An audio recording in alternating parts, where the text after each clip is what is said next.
communities did you have the opportunity to specifically learn about where you come from? Was it your specific family members? Specific family members. I have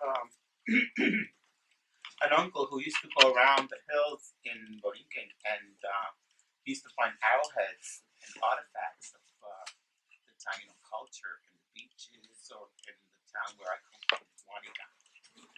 And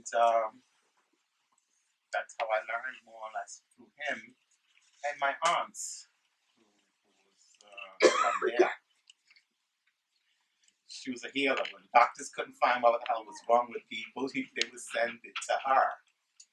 And through her, I learned more or less, more things about culture. And she looked in, Taino all the way. Like I said, my ancestor was Italian. There were 3 brothers who came from Sicily and landed in the island, and they left their own ways around, but it's the Marsiglio family. My mother's side, my father's African and Taino.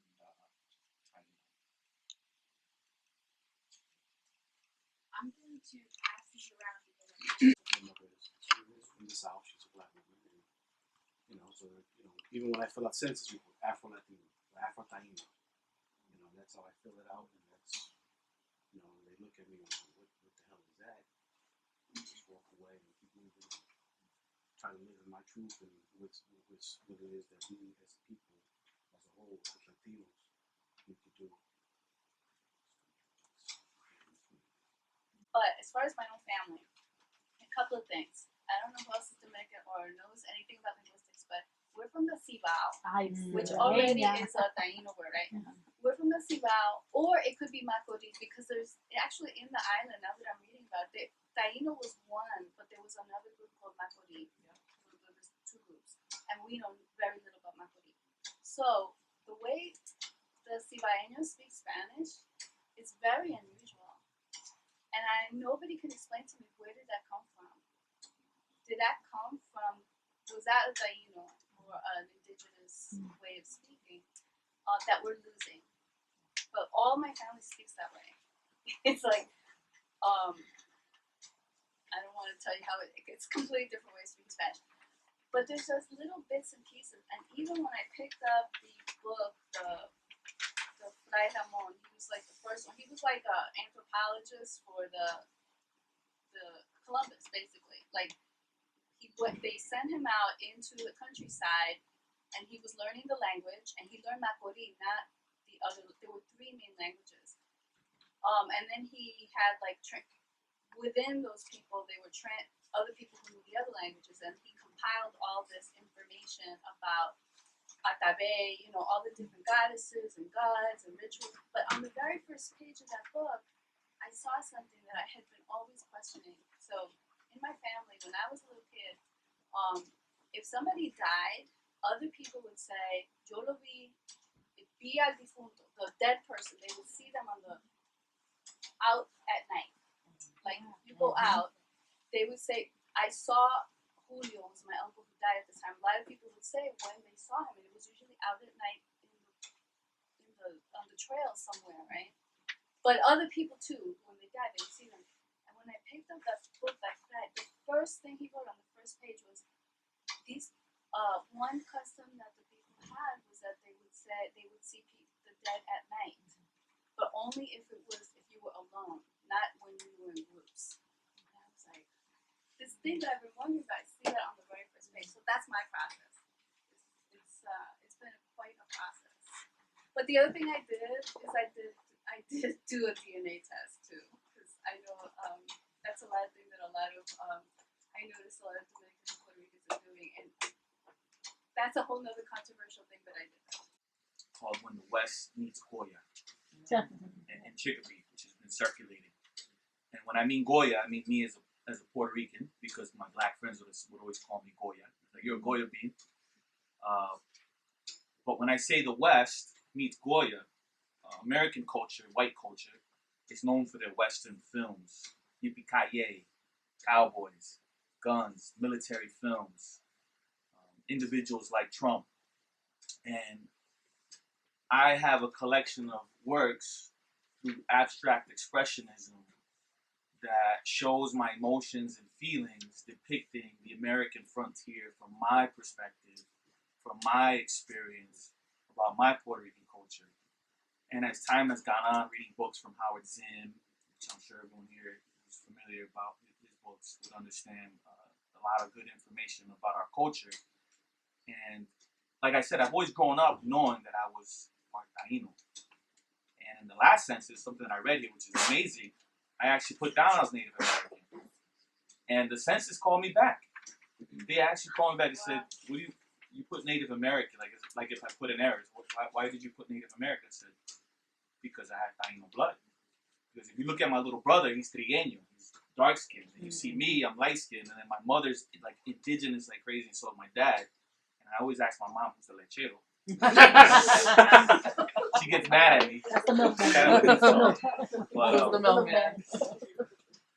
But in my artwork, you see, there's some pieces that you'll see big lips, high cheekbones, certain hairstyles where it look like an old Civil War picture of a Native American with a tie and a vest, because it's not white culture, it's capitalism that wants to make us, I mean, it's just an opinion, that wants to make us believe and see and be something that we aren't.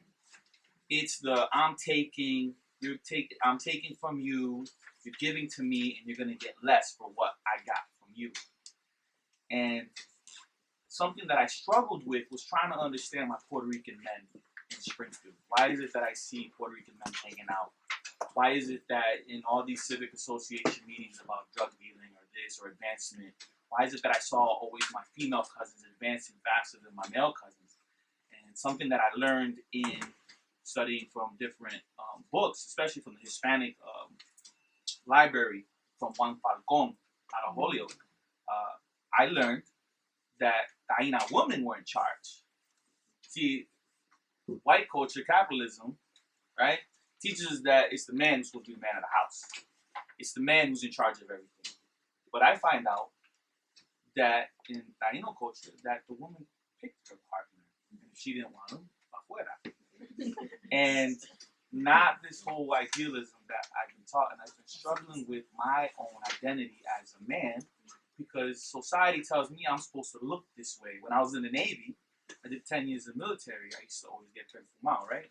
I like to crimp up, look nice. And the white guys would say, "Why do you want to smell like a French whore for?" I'm like, "What are you talking about? I just like taking care of myself." Or because I have big lips and I'd be putting chapstick. Like, "What are you doing? You a girl or something?" And I said, "No, I just like taking care of myself." But I have certain attributes as a mixed man that I could never understand why I have these mixed looks, right? Why are my lips big? Why are my cheekbones like this, but yet I'm light skinned? Why is my finger crooked? My grandfather always said, "I know my children through the finger."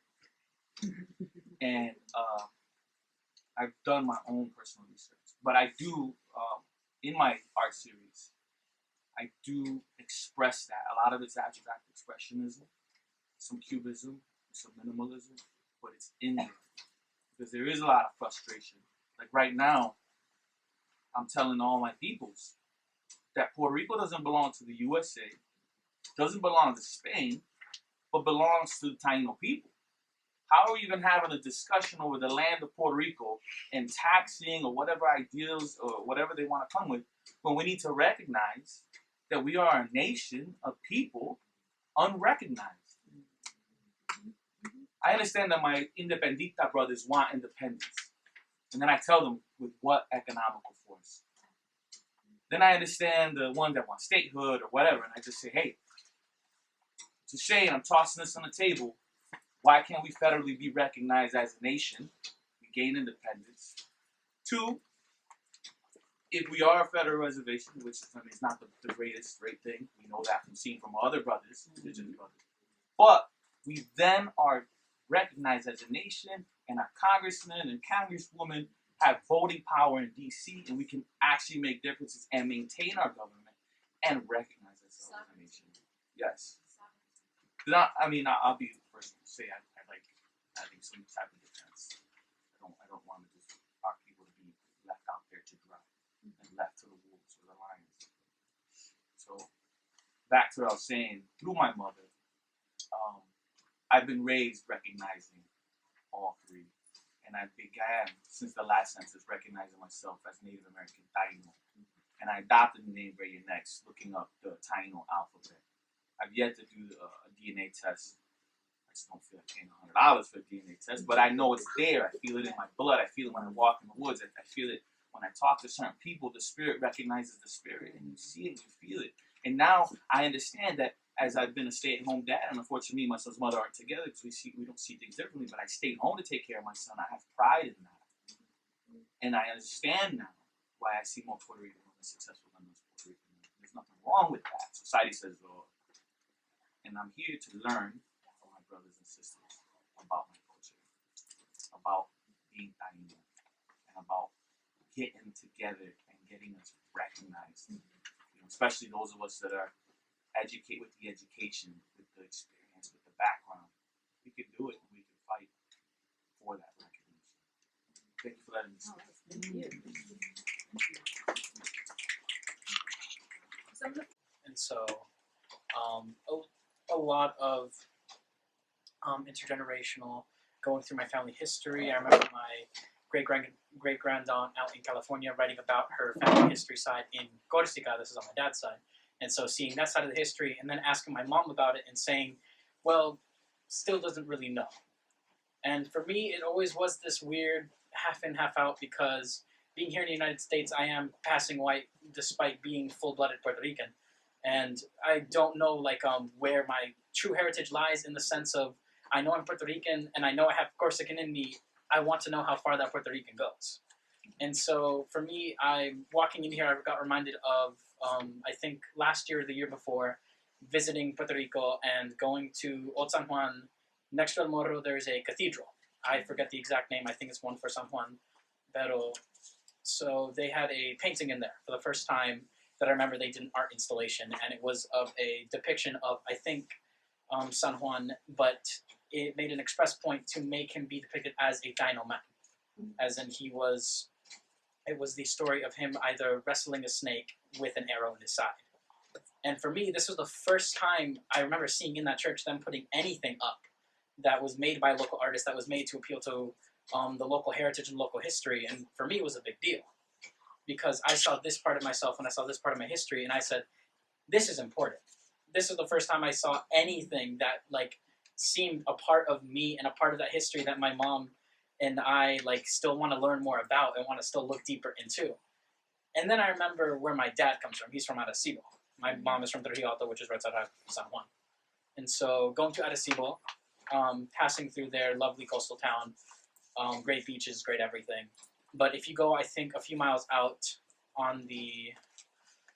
going out on the northeastern side, you go along the beach and you keep going along the beach, and then you reach a gate.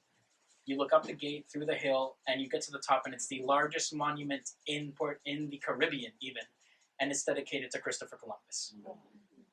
And for me, I had mixed opinions in the sense of, well, knowing my dad's side of history with his family finding roots in Corsica, and his opinion of the Christopher Columbus statue being he does not like Christopher Columbus, but he sees why it needs to be there, and not agreeing with that, while my sister was saying, he's the worst person imaginable to have a monument of the largest in the Caribbean in that island, in that place, right next to where my dad was born, and have to see it every single time we're passing in and out.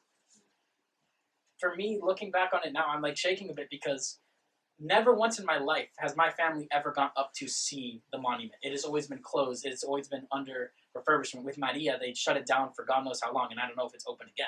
But it's still standing there, and it's still the biggest one we have. Thinking about all of that, putting it together, for me, it's just really sad to think how Taino representation in Puerto Rico, outside of Puerto Rico, and in the Native American diaspora in general, is kind of being overlooked by what we call, but the idea that when we talk about Hispanic, we talk about the Spanish more than everything else. And it's just really sad to think that because of that long, long history, that only now, 2019, it's now is stuff is getting stronger and stronger and stronger, that meetings are having more and more often, that people want to talk about it and people want to identify. It's been happening forever, but now the vocality, stuff like the information age, people are coming out and being loud. It's still taking too long. And it's one of those things that for me, being someone who's trying to find out the history and just can't quite find it yet, is the scariest thing as being someone who just wants to know more about their island.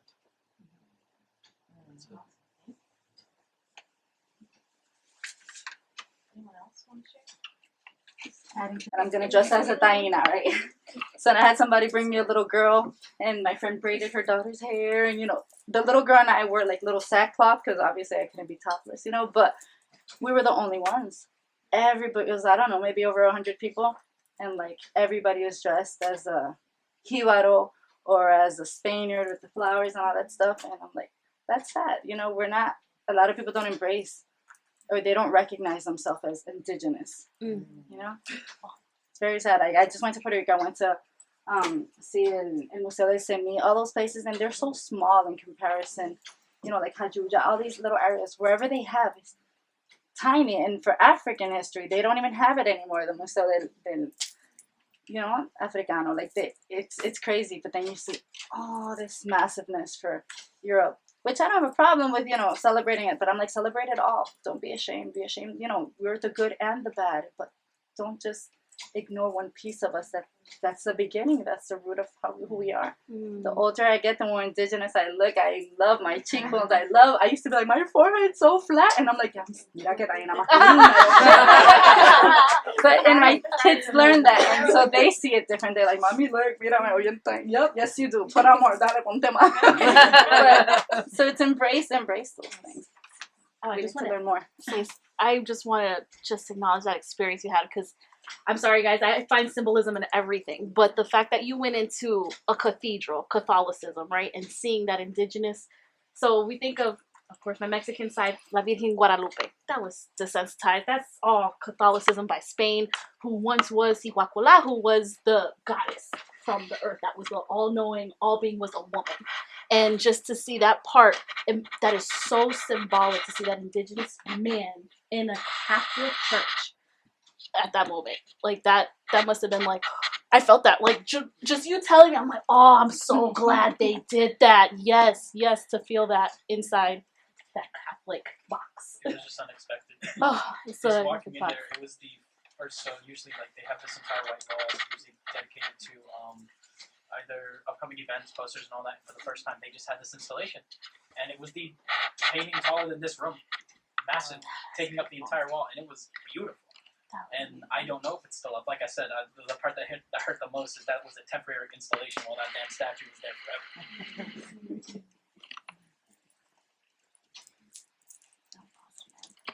So I'm Spanish and African and Portuguese and Chinese.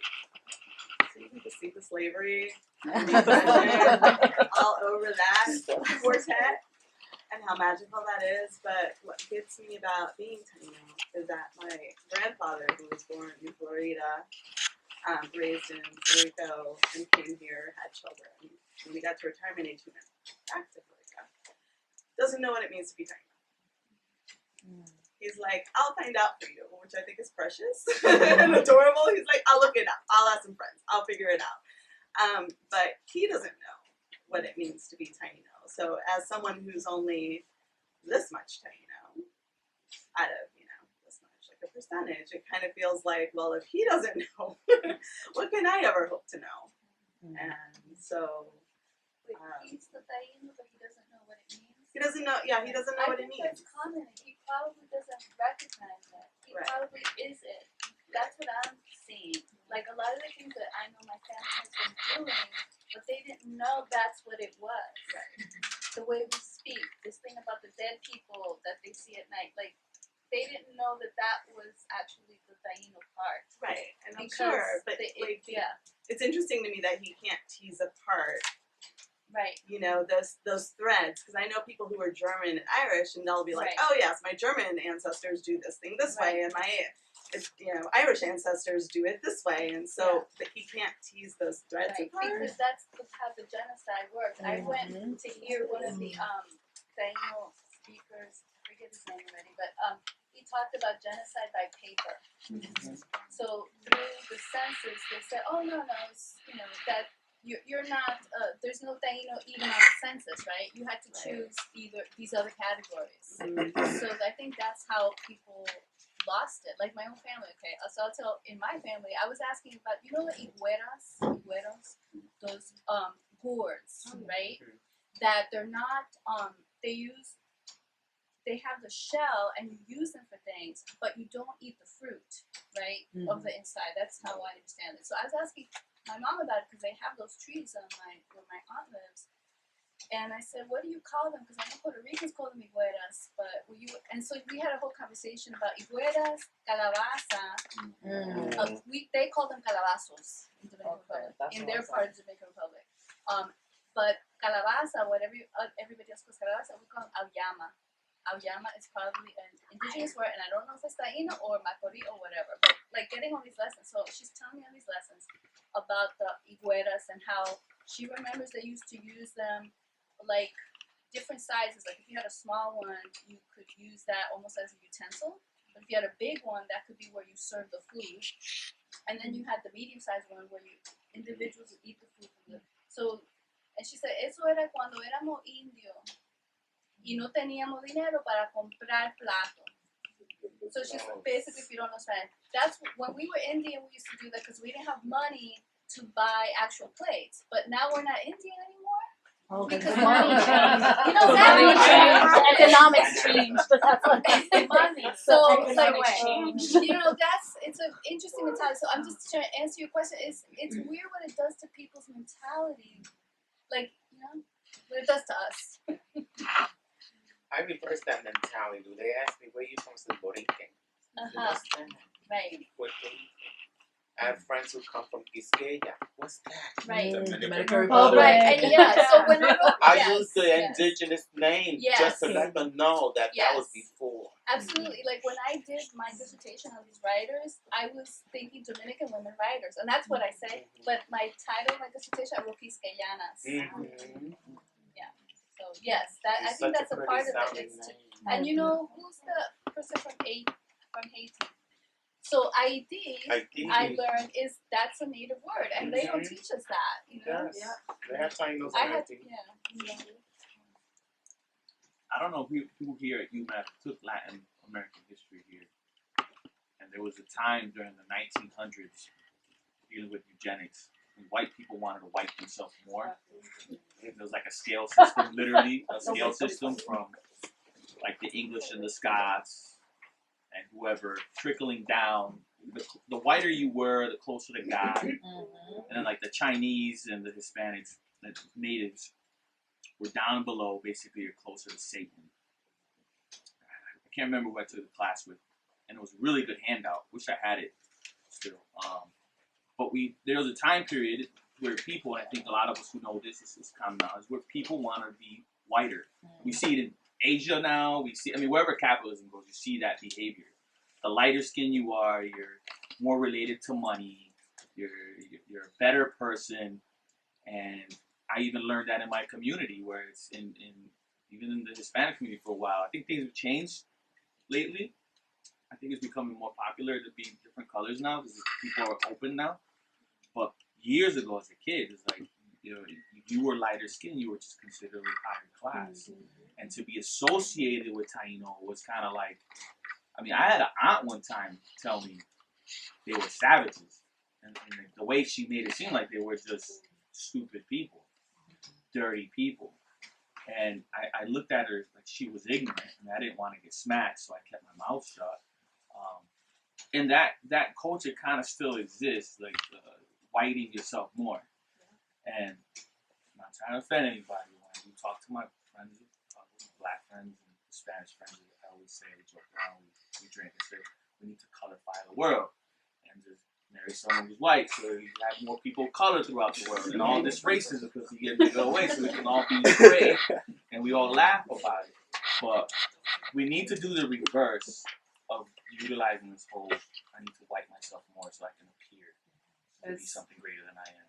Kind of like piggybacking off of that, my mother is dark, and my father is super light, and she thought he was Italian. And then my grandfather, my father's side, is like daña raza, you know. So entró la familia para dañar la raza. And so daña raza means it's like you're ruining Tainting the race. Tainting the race. So my mother was considered the person that was going to ruin the Mexican race, I guess. And so that was always a thing. And then, or someone always thought that she was my nanny. Because it's like, oh, you have those are such pretty kids. Are you the nanny? You know, so that was her thing. And then everyone was always so confused. But then even with that, my mother being the color that she was on the outside, she's always like, when it comes to going further back, she doesn't go there. She thinks it's more European. I'm like, okay, but your town was the first town when Dominican Republic got their independence. So there's got to be other stuff there. It's not just Spain. You know, your people, yeah, like Haitian, but even further back than that, it's like you can't go further back. And I don't understand what was stopping her for someone so educated. You know, someone so educated and very, now especially after she retired, she's so, that's my roots and these are my people, but she doesn't go that far back. She only goes to a certain point, but she never goes further back than that. I never understood what it was, like, what are you hiding kind of deal, or is if you're hiding or you just don't know. I want to speak to that. So my experience growing up, I grew up in Westfield, which is predominantly white neighborhood, but there was Puerto Ricans there. And my mother was first generation, and she struggled learning English, so she decided not to teach me Spanish because of the same reasons. She didn't want English struggle. Similarly, my grandmother tells a story of how my grandfather kept proposing to her. He was older, he was darker, and her parents didn't want him to marry her because it was going to make darker babies and it was going to make their life harder. So to speak on that, I think that generation really dealt with discrimination internally and even on the island, like here on the mainland and on the island, because there was a larger struggle when your skin was darker. It just unfortunately was, and it still is. My family's a rainbow as well. We're used to that. Like, we come in all shades, all hair textures, and we still call each other family. We don't, discriminate in this generation, which I love. But we don't know our history. I did take a DNA test because I'm curious. I'm like, all right, I want to know all the different places in the world that came and landed in Puerto Rico and made me, because both of my parents are from there.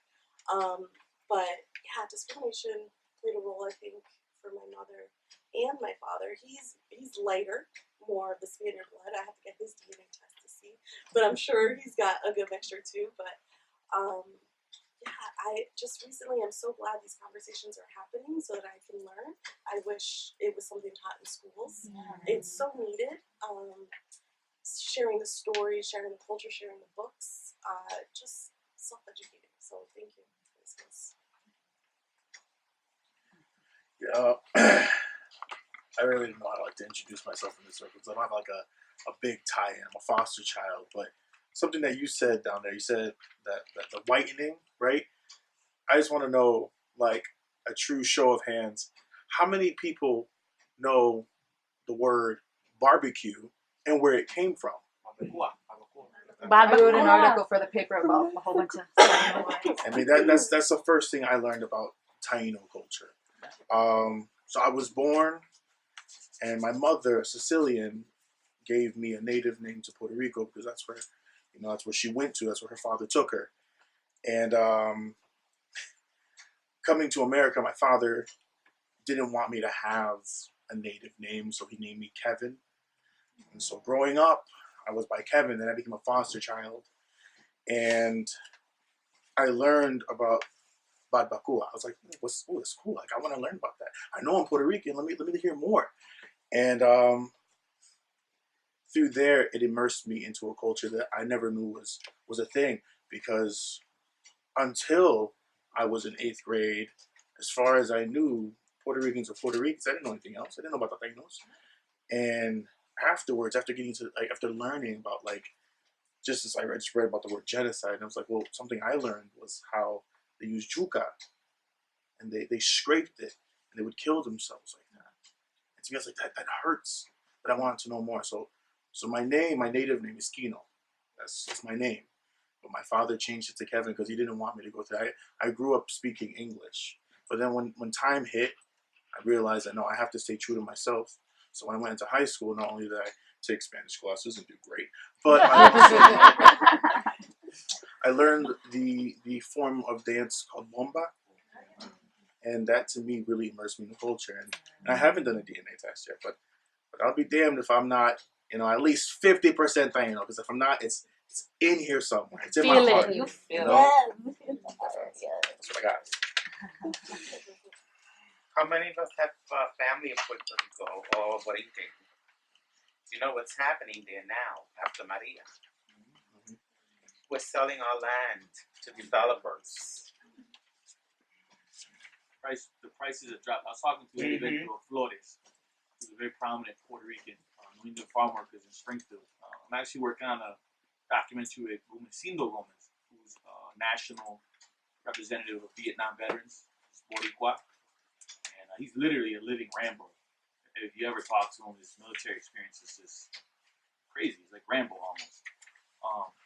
And for Veterans Day, we're going to Boston. I'm talking to them. I'm recording them. Certain conversations in there recorded. And I brought up this whole idea of recognizing Puerto Rico as a federal reservation to protect our lands until we can figure out what's next. And one of the things that came up was that won't work. And I'm like, I feel like I'm getting hit by a shotgun. But a discussion that came up was selling their lands to China because we owe them so much. As a nation, the United States owes China so much money. And then I told them how the Prince of Saudi Arabia offered to purchase Puerto Rico. I mean, I'll be the first one. I was in the military and I'm a pacifist now, but I'll be the first one to go down to Puerto Rico and pick up M4 M16 and defend that island for whatever. Because the last advice my grandmother in Gurabo told me, in Ato Nuevo Gurabo, she said, when you buy a house, buy it here because these are your lands. And that was the last advice she gave me before she died. And when I talked to my dad about buying a house, he said, you're being silly, buy a house here. And I said, I know that really sank deep. And now when you mention that, and then I hear about, how after Hurricane Maria, the prices of the properties have dropped drastically. And then rumors of how developing with the Chinese. I mean, I love my Chinese people. I have nothing against them. But that's part of it. The proof. They don't have proof of their home ownership because it's just been in families after. That's the other issue that was brought up. So we really, I mean, who does the land belong to?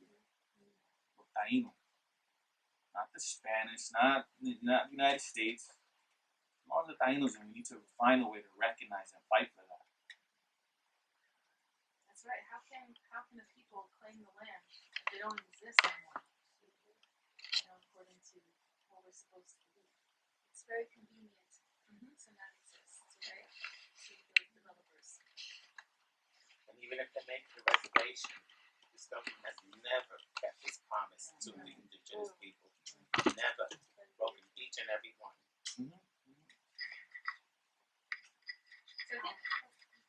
Well, I just want to, the piece that I'll offer to this conversation is about thinking as a spiritual aspect of it.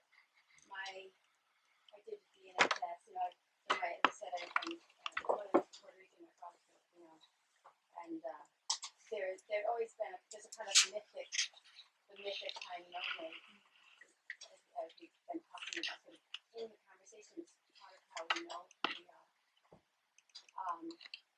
But there's also still a little bit of what does that really mean and how does it show up? Just as you're saying, how is it hidden in our culture? How is it hidden in our DNA? How is it alive in our DNA? So when I did the test and looked at that maternal line, it was really, it was quite powerful to consider that direct line in this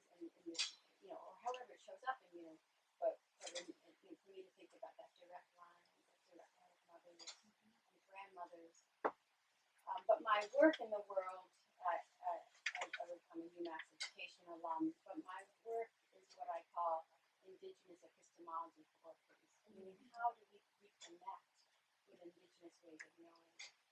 Indigenous in the sense, of course, for those of us who can sort of connect with our indigenous or native ancestry, but indigenous as in innate to this body, indigenous as in the mind of our Taino ancestors is not the same mind that we've come up in. We have come up in a very westernized mind. So there's something, as we sort of make contact with the shape of the mind of our ancestors, that's actually something we have access to directly. It's inside of who we are. It's the kind of thing that when you work with intuition, when you work with sensing, when you go out in nature and listen, in this moment, in fact, if in this moment, simply by setting an intention to say, let's bring forward our common ancestors, our common Taino ancestors, those common Taino ancestors are real beings. Our ancestors are alive. And that knowledge, that Taino knowledge that they have, a way of knowing the world, to walk out at night and see the dead. When you read those, there's a different book that I'm reading, but it also references Claramone's work. That they talk about. There's this one anecdote where someone's out and there's a tree. There's some tree being that is shaking its roots, and so they get the I can't remember all the terms right now, but you can say the shaman. They get the shaman and to talk to the tree being. But what I'm pointing to here is that it's completely a part of their world to understand that this planet is alive with beings. And that's not something we have to take a DNA test to access. It's simply something that we have to allow ourselves to drop a colonized mind. Yes. To drop into our heart, our indigenous heart, which is right here, our physical body, and our indigenous heart is completely there. We talked about, I think, many of the ways that our indigenousness has showed up, right? And the whole myth and destruction of our people has shown up. Racism, colorism, rampant in the Latino community. In my own family, I will name that racist as hell. And that's because we come from real light to real dark. And the way grandma treats you depends on which color scale you fall on. And gender. Yeah. And gender. And so, there are all these ways that, I mentioned before, we didn't talk about the story, but that things are starting to make sense for me now that I'm understanding this part of our very complex identity and the way that the enslavement and colonization of the island has had these effects that we participate in today. We are participating in our own erasure, participating in our own genocide, participating in these negative effects. And my dad used to tell me, I never understood anything growing up. I never got a full picture. No one talked to me about our indigenous background. Both my parents come from Iglao, in the mountains, very poor. And so my mom would talk about how they lived the old ways and how people practiced old ways things. And those were old ways words, but never told me what that meant. And my dad would tell me, you're not Spanish, you just have to speak it. And I still can't speak Spanish. But I never knew what that meant, right? And so I know now that they were telling me things without telling me things that we come from indigenous people. So all this other stuff starts making sense in my life around this racism, because your survival depends on it, right? And so all the other things are starting to make sense, like quirks, things that in the forest. I love that you said that. Being grounded by nature, talking to nature, feeling really important, strong connections and vibrations and stones in the earth. And these things are just not just weird pretty parts about who we are, but they're actually parts of our blood in terms of who we are. So yeah, every little thing I've learned from weird little bits of information got from the family, I started putting a lot of pieces together and thinking, wow, I can imagine for everyone in this room, it's a very complex process. And we are similar things, but we are also this part of us that's supposed to be gone. Also, words that they use. Yes. They words like third world. I only know one world. What's the second world? And then you said minorities. I looked up minority means lesser than. We are not. We are the majority. But it's words that keep us psychologically there. And I hate when I see a black newsman say minorities. Oh, she's what are you doing? You know? Psychology of it, you know? That's just how so deep that system, that racist, The trauma. yeah, The trauma. It's generational trauma. Generational trauma is real. I was just whispering to her because I'm thinking about how I felt being in Texas and being in the water. The water felt different, and in Dominican Republic, same. The water feels different. And sorry guys, I'm in social work, so we talk about trauma, and we talk about one of the things to help with trauma, CBT, right? And one of the things is grounding, and a lot of it has to do with your senses and nature and grounding yourself. So that generational trauma is deep, And then there's a question that I keep having with my sister, like, Bonita, how do we do it when I feel like our own community is like we're within each other going against each other? Because it's like, because we're programmed to be individualistic, and that's not who we are as people. And we're fighting against what's deep within us. We're collectivists. We worry about our community. We worry about the neighbors' kids and down the streets' kids and then their kids and your grandmother and you're out of town, but we got your grandmother over here because we're gonna take care of her. And we're fighting against, we include everything, and that's the problem that we've been pushed to go in a way that we're not supposed to go, and then all it does is hurt our own community, which is the whole purpose of it. How do you erase something but put us against each other? Divide and conquer, right? Divide and conquer. Divide and conquer. Does anyone else have a similar story? My mother's mother favors the trigueños in the family. Every time I go see her, she always asks my little brother, who's very dark compared. My grandfather's Trigueño. But she told me, and I don't know if anyone else shares the same story, that her great-grandmother used to get chased by the Spaniards with dogs. I was just thinking of talking about that. And Not then, in my family, but a friend of mine. Yeah? Yeah. When So she said then- trauma, I thought about him. So my grandmother would say that the Spaniards were always in love with her and would chase her into the montes, into the mountains. And then, unfortunately, I had a passing of one of my aunt's husband passed away a few days ago. And my uncle came in from Puerto Rico, and we were talking about, our background. I mean, it's always a conversation that comes up. And out of the blue, my uncle sits down next to me. This is my paternal side, and he says the same story. And I look at him and I chuckle. He goes, "Yeah, your great grandmother used to get chased by the Spaniards with dogs into the mountains." I'm like, I wonder if your great grandmother was my other one's great grandmother. So does anyone else have that same story in their family? Yes. When I was talking to a friend of mine about my discovery of Taino heritage, he's Dominican, and he also was very Taino, and he was like, and I was talking about intergenerational trauma and also trauma that goes through your DNA. Epigenic. Epigenics. That's exactly what it is. Something like that. Yep, epigenetics. So I was talking about that, and he was like, I think maybe that's why I have this fear of dogs. He thinks that it was passed on because when he read that that's what the Spanish did, they used dogs and they threw them on people. Especially if you And were this is gay. nothing to do with And when you said trauma, I remembered his story. Like, he was talking about that intergenerational trauma that never quite made sense, but once he started to accept that part of him, he's like, yeah, that makes sense. That he would have that fear, like a real deep fear of dogs chasing him. I think something that goes along with that generational trauma, which I'm really glad people are starting to name and talk about, at least in my experience with different people, I've begun having conversations about like, I'm leaving, like this understanding of people that share the past. is a sense of generational lostness that many of us, especially people in diaspora, who are not living in the mainland, haven't experienced their life.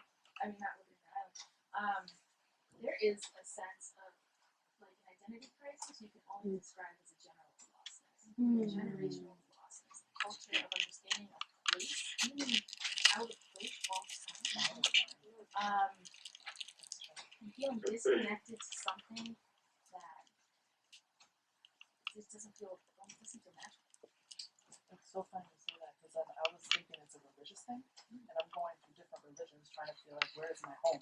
Like I said, something's you want. Mine is more of a spiritual thing, like, and I never understood why in my work I wasn't raised in church or anything, but for a long time I'm just shopping for churches, trying to figure out which one is calling to me, which one is holding me here. And then you get stuck with the Catholicism because that's what was pushed on you. And then it's just feeling out of place everywhere. Any type of religion, any type of community base, any type of, I can go into Dominican Republic and still feel out of place because I'm not Dominican enough. Go to Mexico and my grandfather was like, we come from Aztec blood. You're Aztec. And I'm like, great, what does that mean for me? And why don't the other Aztecs, accept me as Aztec? So it's just like, where is that? Where am I? And it's funny that you say that because to this day I still look for that, not to feel out of place. I can kind of speak to that. I'm not Puerto Rican, I'm Mexican American. My name Shibyonen is actually Nahuatl. It's of Aztec descent. So I have that like Nahuatl descent, but it's been very hard because I've always grown up knowing that my name is Aztec. My parents, all of our traditions have been lost. In college, my parents took a bunch of Chicano studies classes, and they learned Nahuatl. And so I've always kind of known that about me, but you spoke about that feeling of general loss, and it's hard because I feel like I don't want to claim that I am like Mexica or Nahuatl because I don't know, but I also don't want to forget that. I feel like it, like you said, it's controversial claiming this identity, and I don't want to be like one of those people that just like check off the box because it's convenient. I genuinely do want to learn, but I've moved around so much, and I've lived in. I was originally born in Los Angeles. My father immigrated here when he was 5. My mom was also born in Los Angeles. She was the last child, so by then we had already immigrated to the U.S. And so I do struggle a lot with that, with trying to. I know it's there. My name is a living testament to that. I can't deny that, but at the same time, I don't feel confident because I do not want to. I don't want to just check it off and say it's true. But I genuinely do want to. I genuinely do want to learn. It's just kind of finding those resources, and they're not very available given places that I live. I just want to say, so all of our people have tried to survive, and they have, because we're all here, and we're all in this room discussing our heritage. And I understand that identity struggle, wanting to claim it, but then how do you back that up?